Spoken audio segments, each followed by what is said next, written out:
하나님의 말씀 마태복음 17장 14절로 27절의 말씀입니다.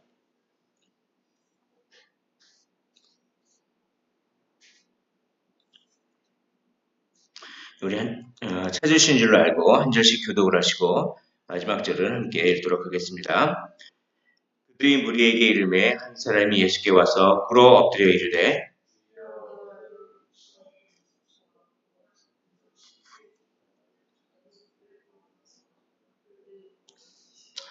내가 주의 제자들에게 데리고 왔으나 능히 고치지 못하더이다.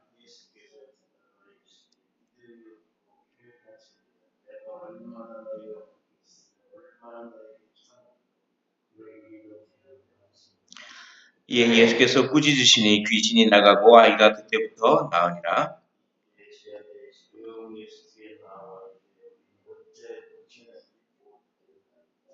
이르시되 너희 믿음이 작은 까닭이니라. 진실로 너희에게 이르노니 만일 너희에게 믿음이 겨자씨 하나만큼만 있어도 이 산을 명하여 여기서 저기로 옮겨지라 하면 옮겨질 것이요 또 너희가 못할 것이 없으리라.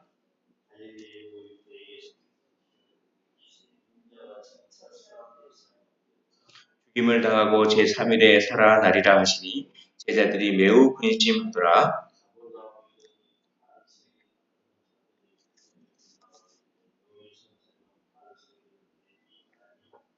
이르되 내신다 하고 집에 들어가니 예수께서 먼저 이르시되 시몬아 내 생각은 어떠하냐? 세상 임금들이 누구에게 관세와 국세를 받느냐? 자기 아들에게냐 타인에게냐?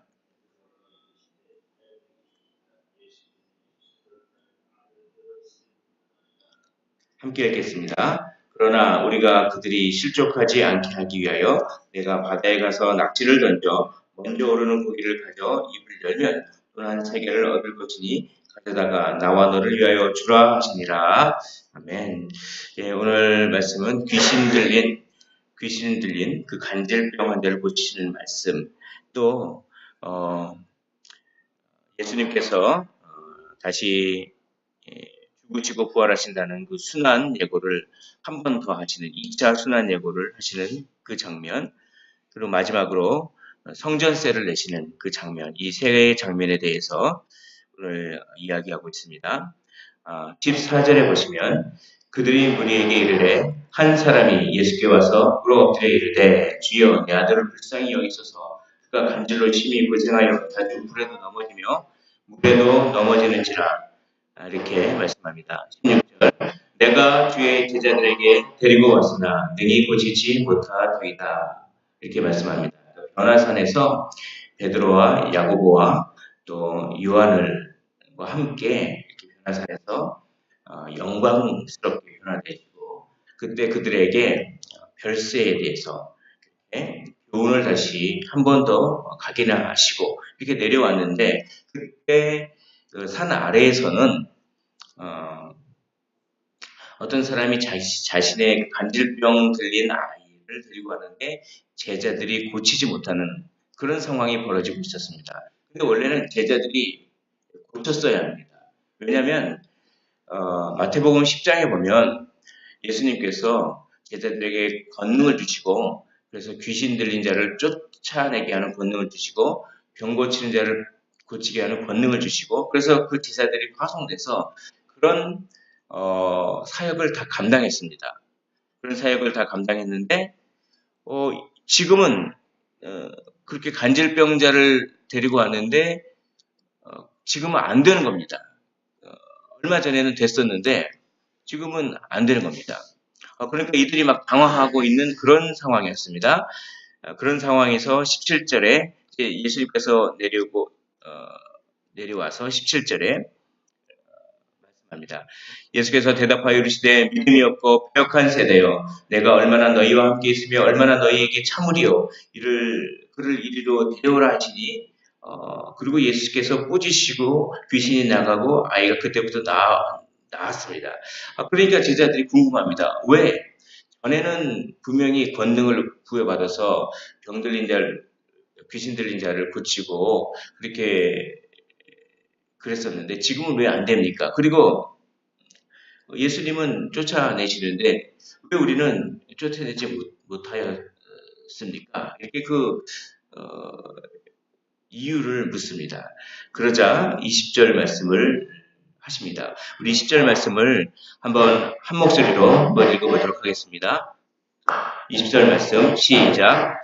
이르시되 너희 믿음이 작은 까닭이니라. 진실로 너희에게 이르노니 만일 너희에게 믿음이 겨자씨 하나만큼만 있어도 이 산을 명하여 여기서 저기로 옮겨지라 하면 옮겨질 것이요 너희가 못할 것이 없으리라. 그렇습니다. 너희 믿음이 작아서 너희 믿음이 작기 때문에 그렇게 너희는 쫓아내지 못했다. 그러면서 너희 믿음이 겨자씨 하나만큼만 있어도 그렇게 너희가 못할 것이 없으리라. 근데 여기서 약간 이상합니다. 너희 믿음이 작은 까닭이다. 근데 너희 믿음이 겨자씨 한 알만큼만 있어도 겨자씨 한 알이라고 하는 것은 그 당시에 가장 작은 것을 나타내는 그런 어떤 일종의 그런 수거 그런 것들이겠습니다. 그러니까 너희 믿음이 작기 때문에 쫓아내지 못했는데 너희 믿음이 겨자씨 한 알만큼만 있어도 너희가 못할 것이 없느니라. 그러니까 작은 믿음과 겨자씨 하나만한 믿음을 대비해서 이렇게 말씀하시는데 이것이 어떻게 보면 굉장히 모순 같아 보입니다. 왜냐하면 겨자씨 한 알이 가장 작은 것을 나타내는 것이기 때문에 믿음이 작기 때문에 못하는데 만약에 겨자씨 한 알만큼의 믿음이만 있어도 너희가 못할 것이 없다. 이게 마치 모순처럼 들립니다. 그러나 믿음이 작은 믿음과 겨자씨 한 알만한 믿음은 어떻게 보면 정반대의 믿음입니다. 똑같이 작은 것을 말하자면 여기서 믿음이 작다라고 하는 것은 환경을 크게 보는 것입니다. 환경을 크게 봐서 믿음이 작아져 버리는 예수님의 그 능력, 하나님의 그 능력을 작게 여기는 그런 믿음입니다. 환경이 너무 커서 그렇지만 겨자씨 한 알만한 믿음은 뭐냐면 자기 자신은 겨자씨 한 알만큼 작지만 우리 하나님은 크신 분이다라고 해서 하나님의 크심에 기대는 그런 믿음이 겨자씨 한 알만한 믿음입니다. 그러니까 작은 믿음은 환경이 너무 커서 하나님의 능력을 작게 여기는 그런 믿음이고 겨자씨 한 알만한 믿음은 자기 자신은 보잘것없지만 하나님의 능력은 크다라고 하면서 하나님의 크심에 기대는 믿음입니다. 그러니까 이것은 정반대의 믿음입니다.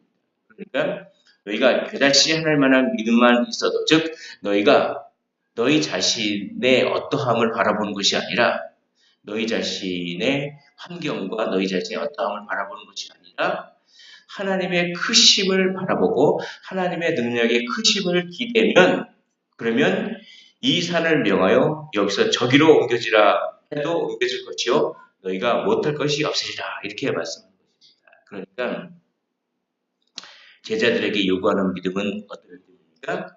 바로 작은 믿음이 아니라 겨자씨 한 알만한 믿음입니다. 17절에 예수께서 대답하여 이르시되 믿음이 없고 패역한 세대여 내가 얼마나 너희와 함께 있으며 얼마나 너희에게 참으리요 라고 합니다. 믿음이 없고 패역한 세대라고 말씀하십니다. 이게 뭐냐면 작은 믿음은 마치 믿음이 없는 것과 마찬가지로 이렇게 취급하는 것입니다. 작은 믿음. 하나님은 우리에게 믿음을 선물로 주셨습니다. 그런데 그 믿음을 써먹지를 못하면 믿음이 작은 것입니다. 그러니까 하나님의 크심을 붙잡지 않고 환경이 크게 느껴지고 그 환경에 함몰되어서 마치 베드로가 그렇게 풍랑이 무서워서 바다에 빠졌던 것처럼 예수님을 바라봤을 때는 무리를 걸어갔지만 바람을 바라보는 순간 빠졌던 거죠.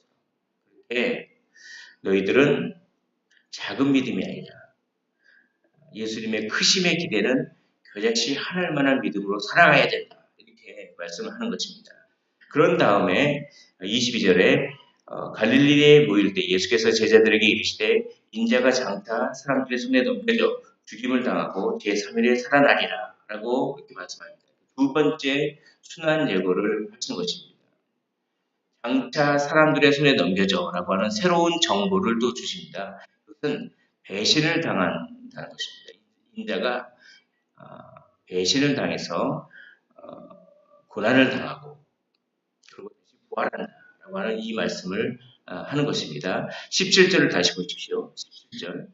17절에 이렇게 되어 있습니다. 믿음이 없고 패역한 세대여라고 하시면서 내가 얼마나 너희와 함께 있으며 얼마나 너희에게 참으리요. 그러니까 뭐냐면 예수님이 이제 곧 그들과 함께 계시지 않는다를 예견하는 것입니다. 그리고 다시 인자가 배신을 당하여서 죽임을 당한다. 이런 말씀을 계속하는 것입니다. 그러니까 뭐냐면 내가 너희와 함께 있을 날이 얼마 안 되는데 너희는 아직도 믿음이 이렇게 없느냐. 너희는 작은 믿음이 아니라 겨자씨 하나일 만한 믿음을 가져라. 라고 제자들에게 얘기하시고 이제 가버나움으로 가십니다. 24절에 가버나움에 이르니 이라고 말씀합니다. 왜냐하면 이 변화산은 헬몬산입니다. 헬몬산에서 쭉 내려오셔서 이제 갈릴리 입구에 들어와서 가버나움에 딱 이르니 그때 성전세를 이제 요구하라고 하십니다. 성전세. 그러니까 성전을 유지하기 위하여서 반세계를 내는 것이 있었는데 그때 반세계를 이렇게 내라고 이렇게 하는 것을 요구받습니다. 그때 예수님께서 이렇게 이제 말씀하시는 거죠. 시몬에게 시몬아 내 생각은 어떠하냐라고 하면서 세상 임금들도 자기 아들에게는 세금을 물지 않는다. 나는 성전의 주인이다라고 하는 것입니다. 나는 하나님의 아들이라고 하는 것입니다. 그래서 원래 나는 성전세를 낼 필요가 없다. 그러나 27절에 우리가 그들이 실족하지 않게 하기 위하여 내가 바다에 가서 낚시를 던져 먼저 오르는 고기를 가져 입을 열면 돈 한 세겔을 얻을 것이니 가져다가 나와 너를 위하여 주라 하시니라 이렇게 말씀하는 것입니다. 이게 뭐냐면 나는 원래 하나님의 아들이기 때문에 성전의 주인이기 때문에 성전세를 낼 필요가 없지만 성전 걷는 자들을 실족하지 않기 위하여 성전세를 낸다라고 하는 것입니다. 이것이 실족이라고 하는 주제가 있습니다. 그래서 18장 보십시오. 18장 6절을 한번 보십시오. 18장 6절에 누구든지 나를 믿는 이 작은 자 중 하나를 실족하게 하면 차라리 연자 맷돌이 그 목에 달려서 깊은 바다에 빠뜨려지는 것이 나으니라. 그러니까 실족하지 말라라고 하는 것입니다. 이것이 뭘 의미하냐면 내가 이제 너희와 있을 날이 얼마 남지 않았다. 내가 이제 십자가를 지고 가면 너희에게 교회를 맡긴다. 이런 얘기입니다. 너희에게 교회를 맡기는데 너희가 교회를 잘 유지하고 부흥시키기 위해서 너희들은 작은 자를 섬겨야 된다는 것입니다. 작은 자를 섬기고 작은 자를 실족시키면 안 된다라고 하는 그런 어떤 작은 자를 실족시키면 안 된다라고 하는 그런 메시지를 18장이 하는데 그 메시지를 하기 전에 먼저 이 17장에서 그 주제를 살짝 이렇게 꺼내는 것입니다. 여기서 사람들이 많이 오해하는 것이 있습니다. 작은 자를 실족시킨다고 하는 것이 무슨 뜻입니까? 실족시킨다는 것이. 이게 이렇게 생각을 많이 하죠.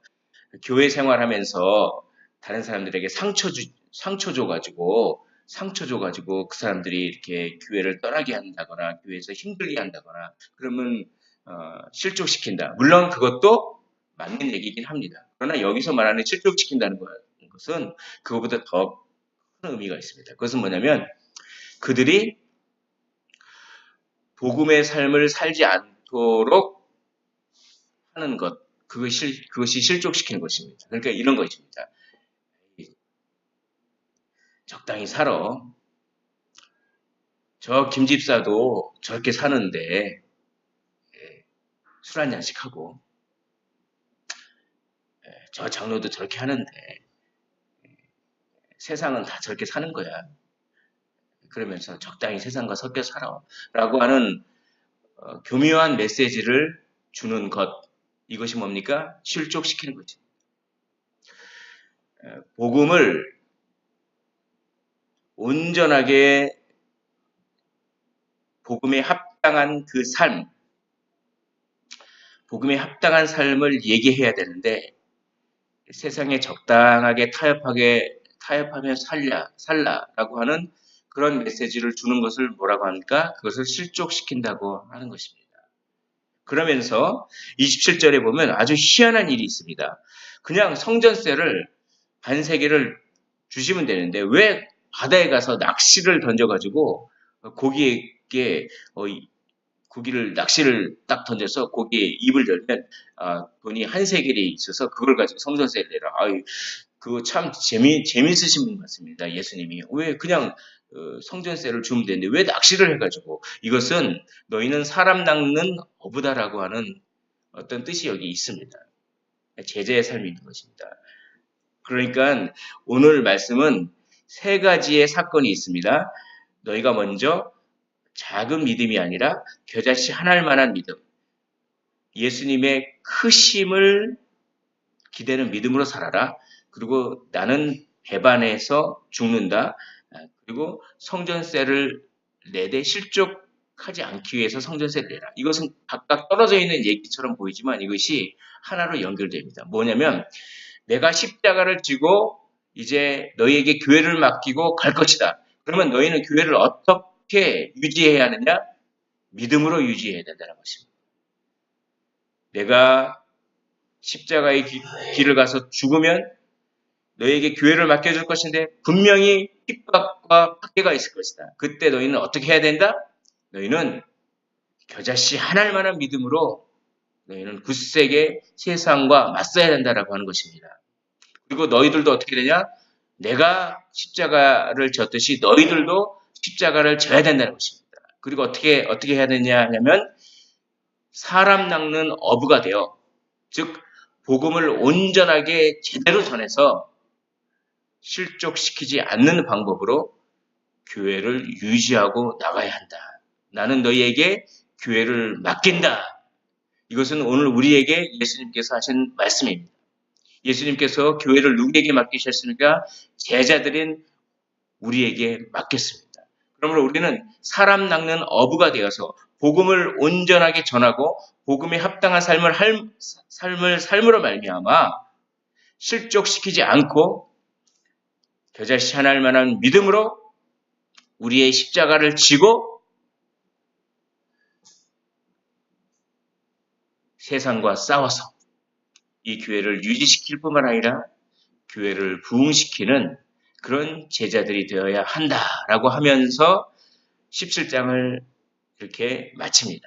그러면서 18장부터는 이제 마태복음의 새로운 장이 됩니다. 뭐냐면 예루살렘으로 십자가를 지시는 그 여행길, 십자가의 여정이 18장부터 쭉 시작되면서 새로운 단락으로 넘어가는 것입니다. 이 18장은 아마 이제 내일부터는 이제 마태복음을 하지 않고 매일의 성경에 따르면 다른 것을 합니다.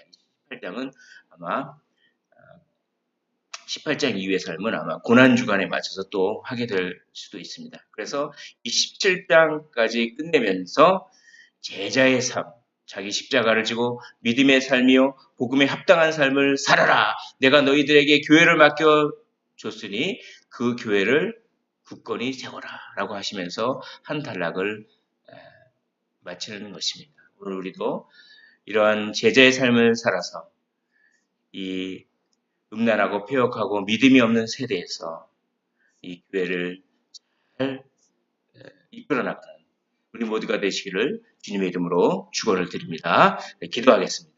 하나님 아버지, 오늘